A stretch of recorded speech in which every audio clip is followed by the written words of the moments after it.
TSN ignition ആരംഭിക്കാം. Minus 15 seconds. 10, 9, 8, 7, 6, 5, 4, 3, 2, 1, 0. Plus 5 seconds. Lift off normal. P1 tracking. PC tracking. Magnificent lift-off of PSLV C-57 with Aditya L1 on board. Plus 15 seconds. PSLV C-57 का सफल उत्थापन और इसके साथ 20 seconds. प्रथम भारतीय सौर अंतरिक्ष यान निकल चुका है सूर्य के तेज से विज्ञान को प्रकाश करने। Air lead strap on ignited. इसके साथ ही एक और कदम है अंतर्ग्रहीय सफर में भारत की उपस्थिति सिद्ध करने का। आप देख रहे हैं PSLV C-57 प्रथम चरण पूरी तरह सामान्य। The rocket flying forth, following nominal trajectory and developing nominal thrust.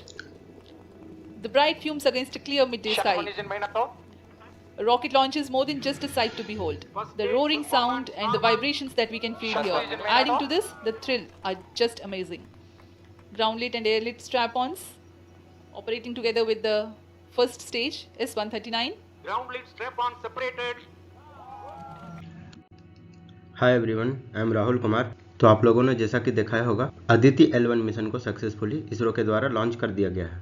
अब ये लगभग 4 महीने के ट्रैवलिंग के बाद जो हमारा लेग्रांज पॉइंट 1 है L1 वहाँ पे ऑर्बिट करना चालू कर देगा। आदित्य L1 ये एक सोलर मिशन है जिसको कि PSLV C-57 रॉकेट से लॉन्च किया गया है। तो चलिए इस वीडियो में डिटेल से जानते हैं आदित्य L1 मिशन के बारे में। इस मिशन के क्या ऑब्जेक्टिव्स हैं, लेग्रांज पॉइंट के बारे में जानेंगे और सन को एक्सप्लोर करना क्यों सिग्निफिकेंट है। तो चलिए वीडियो को शुरू करते हैं। सबसे पहले जानते हैं आदित्य L1 मिशन है क्या।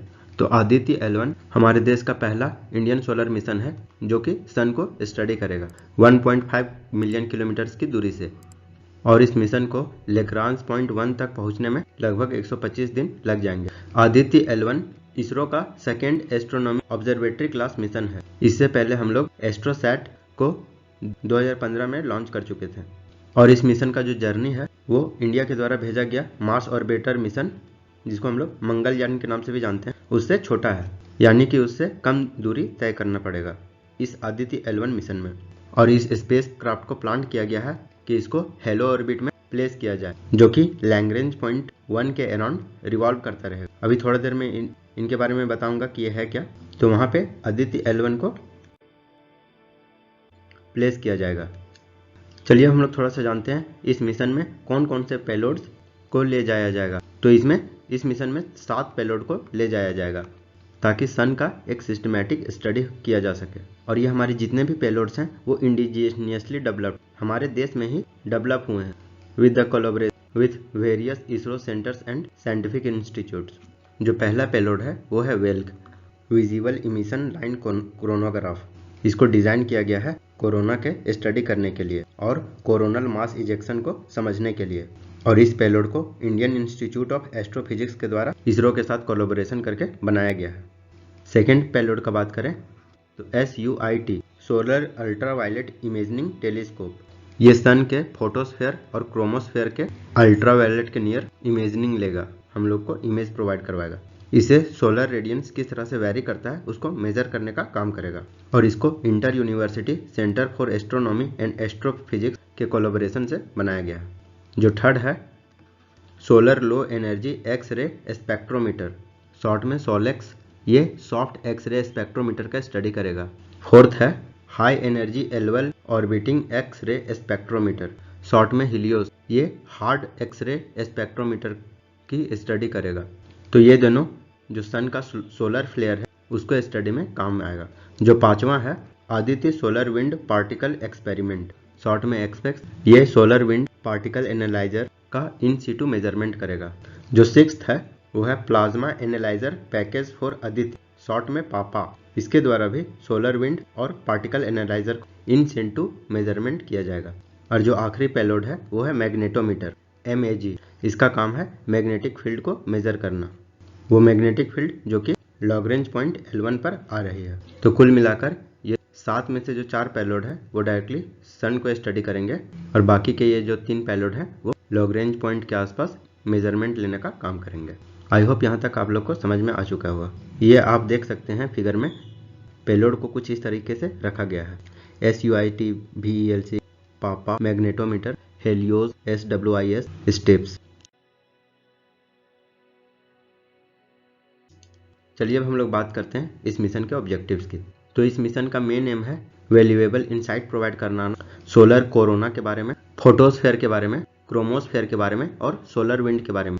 क्योंकि जो हम लोग का सन है उसका जो इनर कोर है वहाँ पे टेम्परेचर सबसे ज़्यादा है, और उसके बाद फिर जो हमारा सन का सरफेस है उसका जो टेम्परेचर है उससे कोल्ड है। जो सन का सरफेस का बात करें तो उसको फोटोस्फेयर कहा जाता है, जिसका टेम्परेचर लगभग 5,500 डिग्री सेल्सियस के अराउंड होता है। इसके बाद इस सरफेस से थोड़ा और दूरी पे जाए तो आता है क्रोमोस्फेयर, जिसका टेम्परेचर और भी ज़्यादा देखने को मिलता है फोटोस्फेयर के कंपेयर में। और उसके बाद सन से थोड़ा और दूर जाए तो इसको बोलते हैं कोरोना। तो इसका जो टेम्परेचर होता है वो क्रोमोस्फेयर से और ज़्यादा देखने को मिलता है। इसको सन का एटमॉस्फेयर भी कहा जाता है। तो आप लोग देख सकते हो कोरोना जैसे जैसे सन से दूर होते जा रहे हैं कोरोना तक, तो टेम्परेचर इंक्रीज करते जा रहा है, जबकि होना ये चाहिए था कि टेम्परेचर डिक्रीज करना चाहिए था। तो आदित्य L1 मिशन इसी को स्टडी करेगा। और उसके अलावा जो प्राइमरी ऑब्जेक्टिव है वो सन के बिहेवियर जैसे कि radiation, heat, particle flow, magnetic, ये सब अर्थ को किस तरह से इम्पैक्ट करता है उसका भी स्टडी करने का कोशिश करेगा।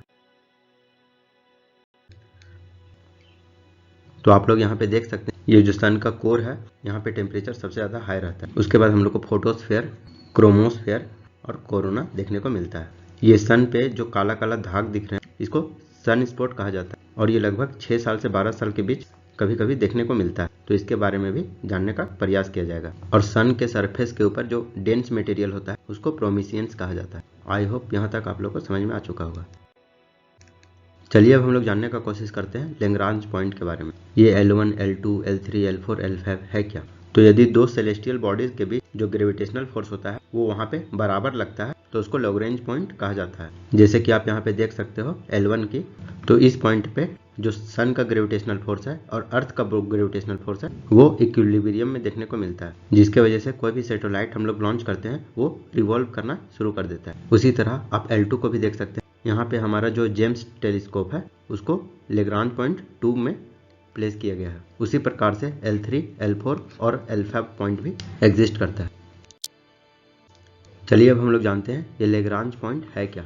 तो लैग्रांज पॉइंट स्पेशल पोजीशंस होते हैं स्पेस में जहाँ पे जो ग्रेविटेशनल फोर्स होता है टू लार्ज ऑर्बिटिंग बॉडीज की वो बैलेंस में होती है, यानी कि वहाँ का ग्रेविटेशनल फोर्स एक दूसरे को बैलेंस करते हैं। जैसे कि एग्जांपल में सन और अर्थ, जैसा कि अभी हम लोग पिक्चर में देखें। तो कोई भी स्मॉल ऑब्जेक्ट जैसे कि स्पेसक्राफ्ट उस पॉइंट पे स्टे कर सकता है बिना ज़्यादा फ्यूल का इस्तेमाल किए हुए। यहाँ पे थोड़ा बहुत मेंटेन करने का जरूरत पड़ता है। जो लैग्रांज पॉइंट 1 है उसको बहुत ज़्यादा सिग्निफिकेंट कंसीडर किया जाता है, क्योंकि यदि कोई सैटेलाइट L1 पे प्लेस किया जाएगा तो वो हेलो ऑर्बिट के अराउंड घूमने लगेगा और वह कंटिन्यूअसली सन को व्यू कर पाएगा विदाउट एनी ऑक्यूलेशन और इक्लिप्स। इस L1 पॉइंट को solar and heliospheric observatory satellite SOHO का घर भी कहा जाता है, क्योंकि इस पॉइंट से लगातार सूरज का ऑब्जर्व किया जा सकता है। और यदि हम लोग अर्थ के बिहाइंड देखें तो L2 पॉइंट लैग्रेंज पॉइंट 2 देखने को मिलता है। यदि हम लोग को यूनिवर्स को ऑब्जर्व करना हो बिना सन के शैडो के इंटरफेरेंस के तो यहाँ से ऑब्जर्व किया जा सकता है। तो इसीलिए जो हमारा जेम्स वेब टेलीस्कोप है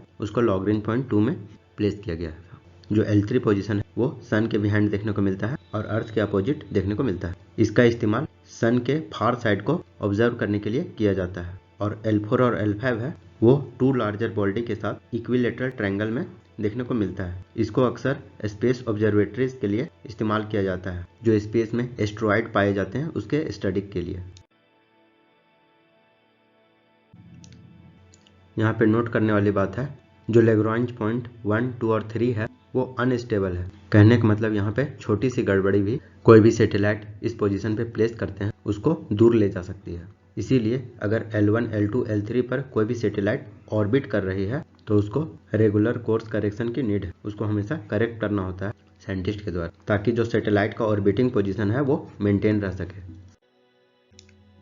चलिए अब हम लोग जानते हैं सन के एक्सप्लोरेशन से हम लोगों को क्या फायदा देखने को मिलेगा, इसके क्या सिग्निफिकेंस। तो इससे जो हमारा सोलर सिस्टम है उसके और अच्छे से समझ विकसित कर पाएंगे, क्योंकि जो हमारा सोलर सिस्टम है इसके सेंटर में सन है और जो सन का कैरेक्टरिस्टिक्स है वो हमारे सोलर सिस्टम के सभी सेलेस्टियल बॉडीज को और उसके बिहेवियर को इन्फ्लुएंस करता है। तो इससे जो हमारे नेबरिंग सोलर सिस्टम है उसके डायनेमिक्स को और अच्छे से समझ पाएंगे और साथ ही साथ अपने सोलर सिस्टम को भी अच्छे तरीके से समझ पाएंगे। सेकेंड सिग्निफिकेंस की बात करें तो स्पेस वेदर प्रिडिक्शन में हम लोगों को हेल्प मिलेगा। जो सोलर एक्टिविटीज़ देखने को मिलती है जैसे कि सोलर फ्लेयर और कोरोनल मास इजेक्शन, ये हमारे अर्थ के इन्वायरमेंट को, जो हमारा अर्थ का स्पेस इन्वायरमेंट है, उसको इम्पैक्ट करता है। तो सन के अंडरस्टैंडिंग से हम लोग स्पेस वेदर को प्रिडिक्ट कर पाएंगे और पोटेंशियल डिसरप्शंस जैसे कि कम्युनिकेशन सिस्टम, जो हमारा नेविगेशन सिस्टम और पावर ग्रिड्स है, इसके डिसरप्शन को भी मिटिगेट कर पाएंगे।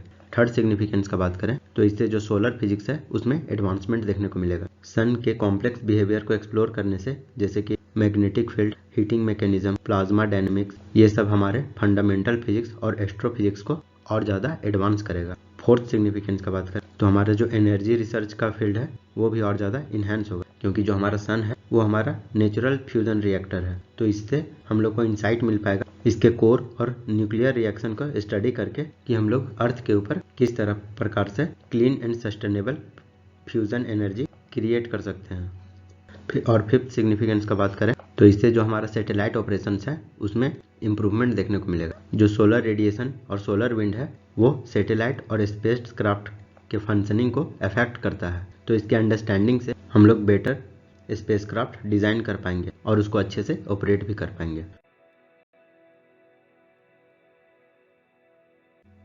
चलिए अब हम लोग बात करते हैं क्वेश्चन की, जो कि यूपीएससी के मेंस 2016 में पूछा गया है। डिस्कस करना है स्पेस साइंस एंड टेक्नोलॉजी के फील्ड में इंडिया का क्या अचीवमेंट रहा और जो इन टेक्नोलॉजी के एप्लीकेशन है वो इंडिया के सोशियो इकोनॉमिक डेवलपमेंट में किस प्रकार से हेल्प करेगा। तो इसको 250 वर्ड्स में लिखना है।